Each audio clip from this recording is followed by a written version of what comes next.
Rise and Energize Her Morning Show is brought to you by Mogul TV Global Network, the number one streaming TV network for positive programming in the Mid Atlantic. To learn how you can energize your business and brand with media, visit www.themogulchannel.com. Calling all authors. Take your book beyond the book launch. Amplify your reach, boost your sales, and become the author everyone is talking about. We are celebrating phenomenal authors throughout the month of November 2024. So what are you waiting for? Unleash your book's power by scanning the QR code or going to the site on your screen.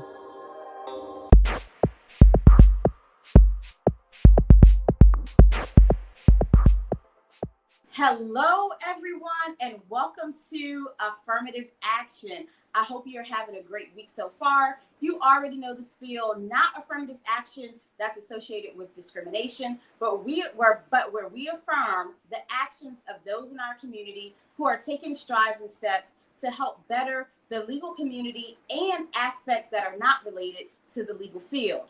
Of course, today is Wednesday. It is the middle of the week. I hope everybody is staying motivated, focused, and charged to end the week strong. You still have days left in the week, so whatever you had on your task list that you haven't gotten done, go ahead and do it. Those goals, those checklists, just knock them out. Get some energy and stay focused.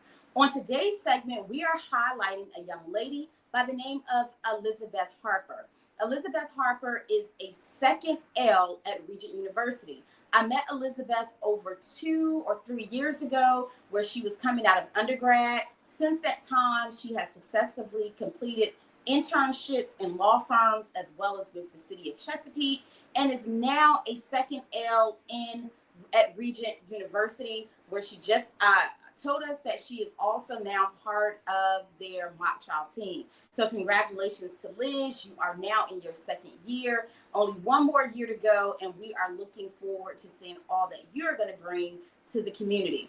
Thank you again for joining us today as we highlighted Ms. Elizabeth Harper on Affirmative Action. We will see you next week.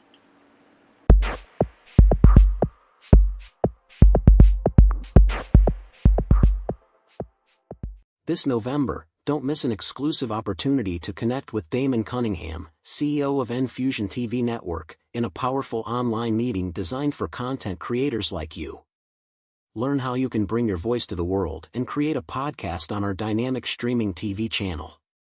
Join Enfusion TV Network to reach a global audience and to collaborate and elevate.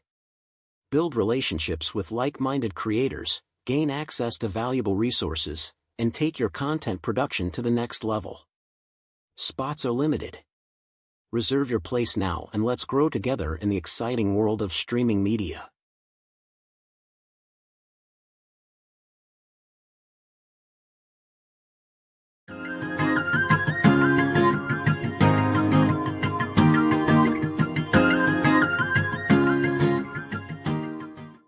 Welcome back to Girl, Get Up and Wash Your Face.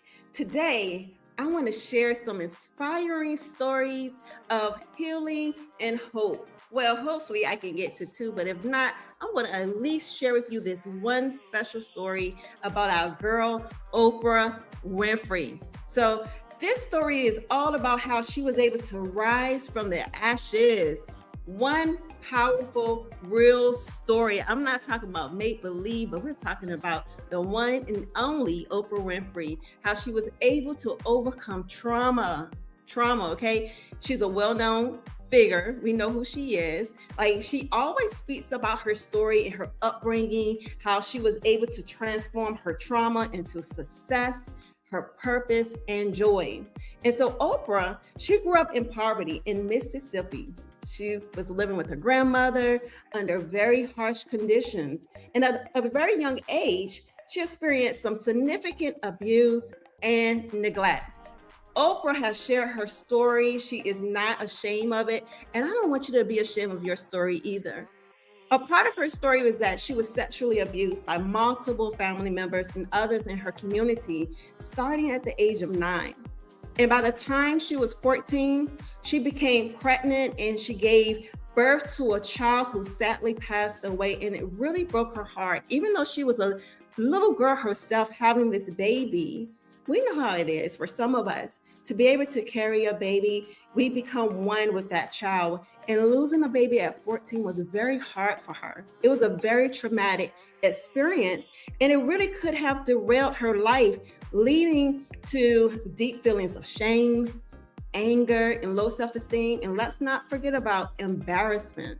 How many of us have felt embarrassed about the trauma and the pain that we've experienced in life, even though it may not have been our fault?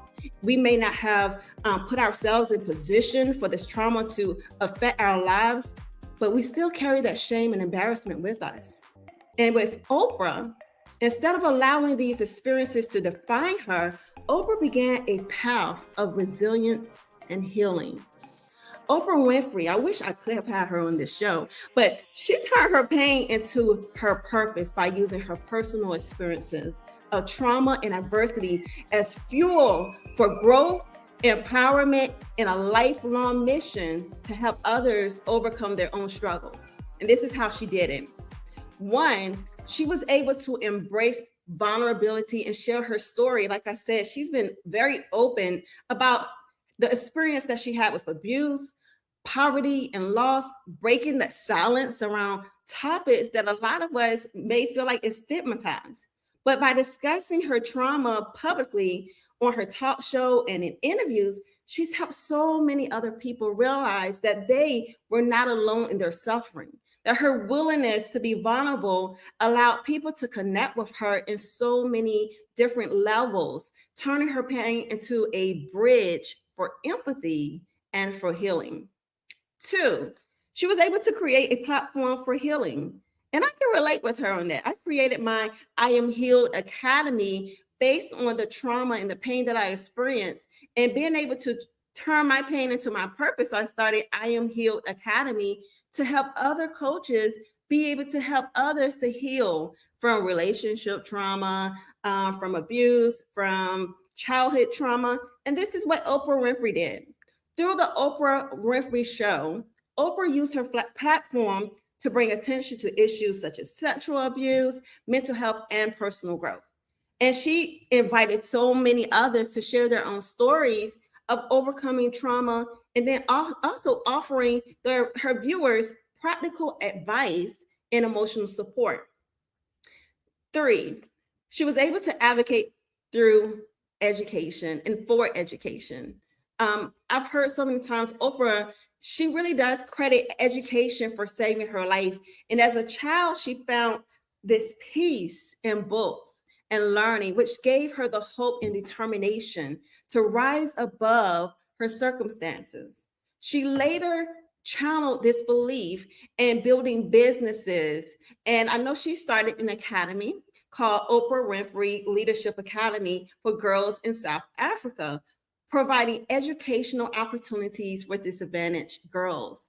So a lot of times when we experience pain and trauma, we connect with others who may have experienced similar trauma, and we can often give back to that population.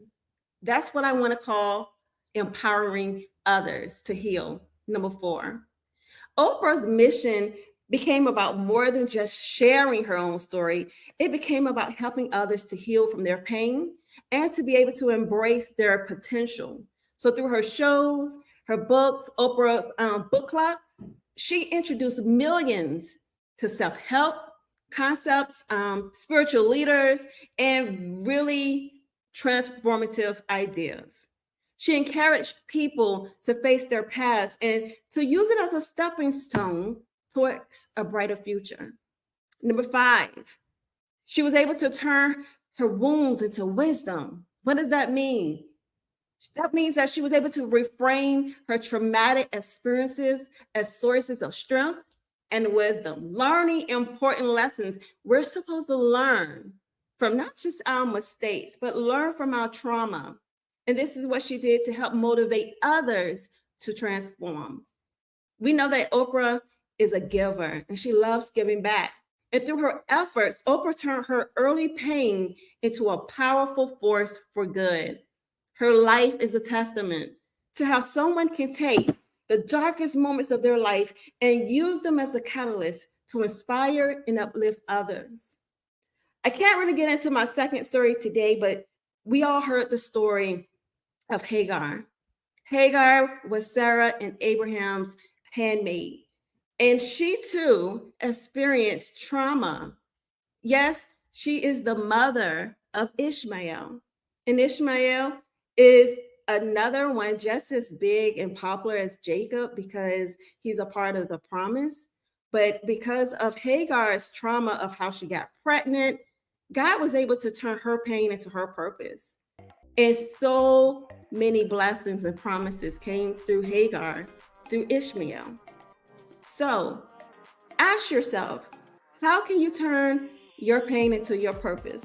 How can you give back? How can you connect yourself to God's promise? So, girl, get up and wash your face and thank God that you get another chance to rise, reclaim, and renew your strength.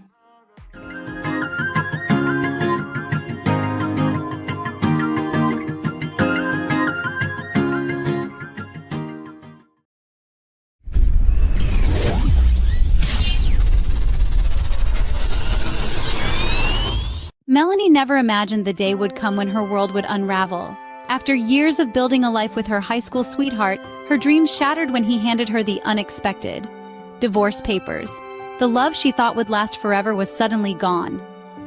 With no one to turn to and her heart in pieces, Melanie called her best friend Vicky, seeking comfort and a place to heal. But what Melanie didn't know was that this moment of loss would lead her on a journey of transformation. It was at Vicky's home, during this time of reflection, that Melanie found her strength. Despite the pain, she threw herself into her work, completing law school and becoming a junior associate at one of Charlotte's top law firms. She was rebuilding her life, one step at a time. But something was still missing: love. For her New Year's resolution, Melanie made a vow. 2019 would be the year she would open her heart again and find the true love she longed for. Giving up on traditional ways of meeting someone, she created a profile on singleandsaved.com, and then she met him. He was her Boaz. But as quickly as the connection appeared, so did Melanie's fear. Doubt crept in, and with one swift motion, she deleted her profile. But the story doesn't end there. Just when Melanie thought she could forget about this mystery man, her mother shared an unsettling dream, a warning about a man of deception. Who was this man?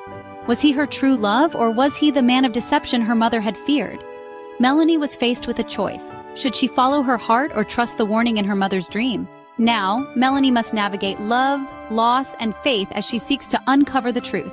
Will 2019 be the year she finds the love she's been waiting for, or will deception lead her down the wrong path? From the mind of Dana Watson comes a powerful story of a woman's journey through heartbreak, resilience, and the courage to love again. Man of Deception takes readers on an emotional roller coaster, one that many women can relate to as they search for healing, faith, and true love. Dana Watson, an ordained minister, health coach, and founder of Project Heart, has dedicated her life to empowering women to overcome their pasts, find their inner strength, and embrace their true worth. Through fiction, Dana weaves stories of loss, rejection, betrayal, and hope that resonate deeply with women everywhere. In Man of Deception, Dana takes you on a journey that speaks to the heart of every woman who has ever questioned love, who has ever been afraid to trust again, and who is searching for the courage to open her heart to the possibility of happiness. Available now on Amazon.